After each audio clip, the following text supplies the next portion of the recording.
এইটো হৈছে SSC GD 2026ৰ এক্সামৰ মান্থৰ এইটো অফিচিয়েল আপডেট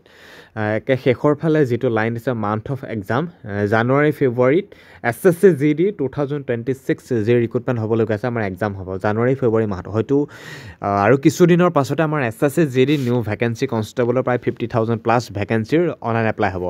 আৰু ডেছক্ৰিপশ্যনত অসমীয়াত বুক দিছোঁ হিন্দীটো বুক আছে তোমালোকে অৰ্ডাৰ কৰি ল'ব পাৰা বেষ্ট বুক হয় এতিয়া আজি মই চিলেবাছসমূহ কি আমাৰ পৰীক্ষা যিহেতু আমাৰ জানুৱাৰী ফেব্ৰুৱাৰী মাহত হ'ব 2026 কেইটামান মাহ আছে আৰু কিছুদিনৰ পাছতে এপ্লাই হ'ব এতিয়া 2026 বৰ্ষৰ প্ৰথম মাহতে যিহেতু আমাৰ এক্সামসমূহ অনুষ্ঠিত হ'ব এতিয়া এক্সামত টোটেল কিমান মাৰ্ক আহিব নিগেটিভ মাৰ্কিং ক'ত কিমান আছে এক্সামসমূহ কেনেকুৱা কি হিচাপত আহিব আৰু আমাৰ মাৰ্ক কিমান থাকিব কোনটো ছাবজেক্টত কিমান মাৰ্ক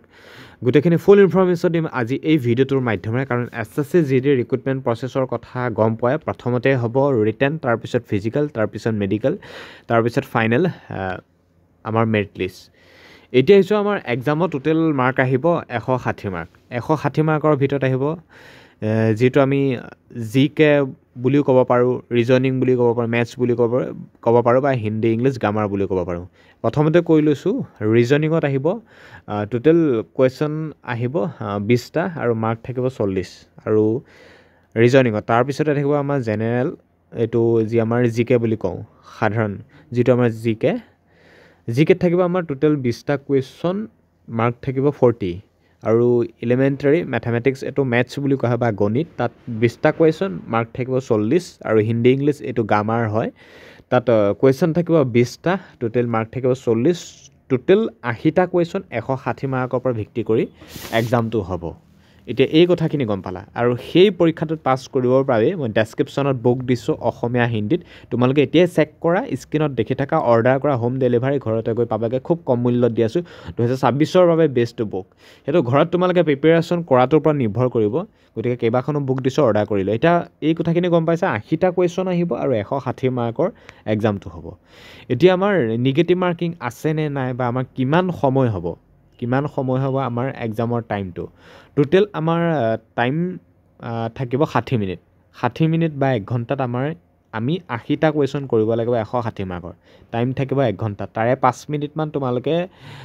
বেলেগ হিচাপতে ধৰি থোৱা 5 মিনিট মাইনাছ বুলি ধৰি থোৱা বোলে তোমালোকৰ বোলে কিবা এটা চাইন মাৰিব আহিল বোলে কিবা কম্পিউটাৰটো কিবা এটা হ'ল তেনেকুৱা 5 মিনিট মাইনাছ ধৰি থোৱা গতিকে তোমালোকে 55 মিনিটৰ ভিতৰত কুৱেশ্যনসমূহ কৰিব লাগিব কিন্তু যিটো আমাৰ মেইন টাইম থাকে 60 মিনিট 1 ঘণ্টাত আৰু নিগেটিভ মাৰ্কিং থাকিব 4টা কুৱেশ্যনত যদি তোমালোকে 4টা কুৱেশ্যন ভুল কৰা তেতিয়া তোমালোকৰ 1 মাৰ্কে কাটা যাব অৰ্থাৎ পাৰ কুৱেশ্যন এটা কুৱেশ্যনত 0.25 মাৰ্ককে থাকিব নিগেটিভ মাৰ্কিং আৰু এক্সামৰ ইংলিছ হিন্দী আছামিজ বেংগালী যোনে যি হিচাপতে পৰা কৰিব পাৰা অসমীয়া কেণ্ডিডেটখিনি অসমীয়াত কৰা হিন্দীখিনি হিন্দী বা যেনেকুৱা যি হিচাপত মুঠতে এক্সাম অসমীয়াটো কৰিব পাৰি এতিয়া সেইখিনি কথা গম পাইছে 4টা কুৱেশ্যন যদি ভুল কৰা তেতিয়া মাৰ্ক কাটিব তোমালোকৰ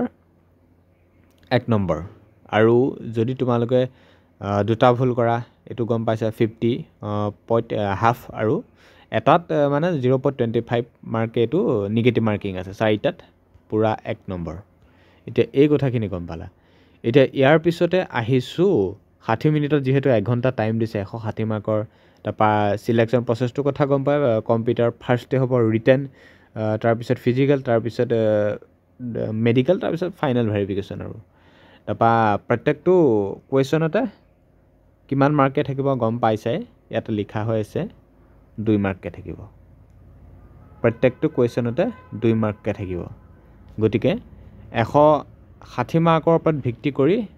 তোমালোকৰ টোটেল 180টা কুৱেশ্যন আহিব 2 মাৰ্ককে থাকিব 4টা ভুল কৰিলে 1 মাৰ্কে গতিকে নিগেটিভ মাৰ্কিংটো বহুত কম আছে গতিকে এইটো ইমান চিন্তা কৰিব নালাগে ইমানেই আছিল চিলেকশ্যন প্ৰচেছৰ যিটো আমাৰ ৰিটেনৰ প্ৰক্ৰিয়াটোৰ কথা ইমানেই আছিল জানুৱাৰী ফেব্ৰুৱাৰী মাহত ৰিটেনটো হ'ব বুলি কৈছে নিউ ভেকেঞ্চি অহা নাই হয়তো খুব কম সময়ৰ ভিতৰত নিউ ভেকেঞ্চি আহি যাব গতিকে সেইটো কাৰণে ইমান চিন্তা কৰিব নালাগে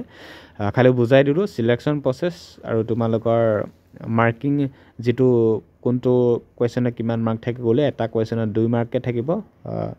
আৰু বাকী 60 মিনিট 160 মাৰ্ক ছাবজেক্টকেইটাৰ কথা কৈছোঁ 0.25 মাৰ্কে নিগেটিভ মাৰ্কিং নিশ্চয় এতিয়া বুজি পালা নিউ ভেকেঞ্চিৰ বাবে ইমানখিনি আছিল আপডেট। ভিডিঅ'টো খুব যিমান পাৰা সিমান বেছি শ্বেয়াৰ কৰা। বুক যিকেইখন দিছোঁ তোমালোকে অৰ্ডাৰ কৰি লোৱা। ধন্যবাদ।